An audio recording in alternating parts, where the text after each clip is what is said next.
Oh my goodness, we are live at the Big Festoon, March 2025. This isn't just any normal conference. This is a show. If you truly want to be a business that is out there, that is going up, is growing, is a bit weird, wacky, and actually embraces all of that about yourself, the Big Festoon is something for you. We're going to give you a glimpse inside, and don't worry, we're going to tell you how you can be at the next one. Closed mouths don't get fed, and there is not a closed mouth in this room, I can guarantee it. It's a wrap. Hello, we're here at the Big Festoon, March 2025 in the Video Podcast Pop-Up Studio, and I am so honoured to be joined by Naomi, who's actually speaking at day 2. I'm a little bit, oh my God, I got a speaker with me, like... Thank you. Naomi, tell everybody what you do. So my name's Naomi Holbrook and I'm the Unconventional Weightloss Coach. Ooh, okay. I dispel all the myths around the diet culture and help to unpick that diet culture so that people can heal from their bodies, get their confidence back and feel freedom. Yes, I immediately sucked in the gut then when you said that. I was like, okay, I'm good. I mean, wow. How do you do that? Well, I created my own smart formula. It's a proven formula. And I was a yo-yo dieter for 27 years. I had disordered eating for 27 years. And I was never, ever happy in my body or how I felt. And then 10 years ago, I started my journey of transformation, ditched all the diets, stopped following all these awful arbitrary rules, counting calories, points, sins, all these different things. And I've created a formula that is simple and sustainable and it fits everyone's lifestyle, however busy we are. And it's helped me to heal from the inside out. And that's with confidence, with freedom, and just to enjoy food in a way that I never, ever imagined I'd be able to. So it doesn't stop you being a foodie? No, I am. And this is it's so funny you say that. Oh my God. So many people say to me, Naomi, I could never do it because I'm too much of a foodie. I love my food, but I eat differently and I want to eat differently, and I still have the chocolate, I still have the cake. I will be having a little glass of something tonight to go. I will be probably having something tomorrow morning to soak it all up, but it's all about actually really reprogramming the neural pathways in the brain as well, so that everything I do is science-backed techniques. We're not about motivation, willpower or discipline. Those things just don't last. It's about actually retraining and reprogramming the brain to change the foods that you want to have the majority of the time, but still having the things that you love. That's amazing, because I think a lot of people in this world suffer from body dysmorphia without really knowing that they do. Hugely. I mean, I'm the same. I yo-yoed all the time. I've done all the different styles, and actually, it's so funny because I look back on photos and think, God, at that time I thought I was fat, and now I wish I was that. Yes. And I found my old I'll say weight loss program books the other day. I was digging out in the loft, and I thought, oh my God, I started that journey when I was 12 stone, thinking I was fat then, and now I wish I was 12 stone. Yeah. So your program helps actually all of that. Just love you. Yes. And what I do is I always say I help people to fall in love with the body that they have whilst creating the body that they want. Oh, yes. So I'm not about the six pack. I'm not about the, skinny mini. I'm not about any of that.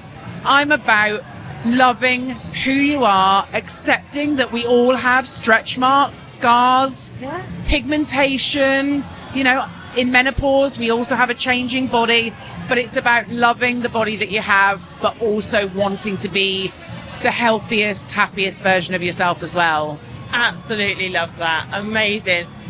And you're going to be telling people how they can do that on stage today. I am indeed. What brought you to the Big Festoon? Wow, well, can I be honest? Yes, please. A little bit of a challenge I was set last year, a mission.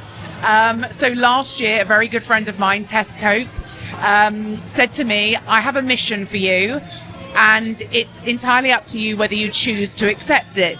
And your mission is to write and publish your first book and be on the Big Festoon stage as a keynote speaker in March 2025. She was specific. She was very specific, and I've got goosebumps actually telling you this story, because if you'd said this to the Naomi 5 years ago, 10 years ago, no way, I'm not confident enough. There's no way that I could stand on a stage. Nobody would want to hear what I've got to say. And I accepted the mission. I published my first book on the 4th of March, which went to Amazon #1 bestseller in 4 categories. It's called Your Weight Is Not the Problem.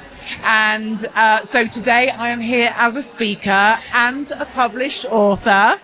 And so that is why I'm here today. And also I'm in the wonderful Danny Wallace's world. I've been in her speaking cohort for the last 6 months. I get to work with her for the next 6 months after this. And honestly, the conversations that I've been having recently from people, and not just women, people reaching out to me on social media and saying, thank you for giving me hope. I've spent my whole life hating the body I'm in, or dieting, or all these different things. And I know that I've got a big mission and a big conversation to have out there. And what better place to do it than here? You're at the Big Festoon, changing lives. Yes. And at the same time, you're having your life change. Absolutely. It's as much as you put in, you're getting back out. 100%. Oh my goodness. Congratulations. Thank you so much. I'm so excited for you. Like, in 1 year, look what you guys can do and achieve when finding the right tribe. Yes, absolutely. And we need people around us to challenge us, to make us put ourselves in uncomfortable situations. You know, writing a book is not an easy process. No. Lots of doubt comes in, lots of fear comes in. What if nobody wants to read it? What if this, stepping up on a stage, what if people aren't comfortable with what I'm going to be talking about? What if it ruffles some feathers? But I think when you're really aligned to your message and your mission, you know that there's one person out there that needs to hear what you've got to say, and that's all that matters. And actually, sometimes ruffling those feathers is what's needed. Yeah. Danny says, don't sit comfortably. It's needed. Closed mouths don't get fed. All those sayings are there because they make something. They mean something. Absolutely. So you tick, goal 1 done. What's happening in the next 365 days? Well, there's a few things happening at the moment that I can't talk about. I know. I had an incredible article featured on me last weekend in the Daily Telegraph. Wow. I took myself, it was my 50th birthday, the weekend before my book was published. I want to look at this one, I'm 50, please. And I took myself for my first solo trip I went to Florence for 4 days for my 50th birthday, told all my friends I wasn't spending it with them, I wasn't having a party, I was going into my golden era in a whole new way. And the Daily Telegraph asked, I spoke to their editor and they wanted to feature it. So I had an incredible feature last weekend that has now had a little bit of a snowball effect. And there are a couple of things that I can't talk about right now that will be happening in the next couple of weeks. Watch this space. Watch this space, indeed. We're going to get those links. We're going to get the newspaper article link and stick them all in the show notes as well for you. Amazing. You just never know how big that snowball is going to be. Thank you so much. Thank you so much. Break a leg, and that's a nice endearment term, I promise. I don't mean her any disharm. Although if she does and I need to have the outfit, it all works out well, right? Thank you so much, my lovely, for joining us. Cuddler? Yes.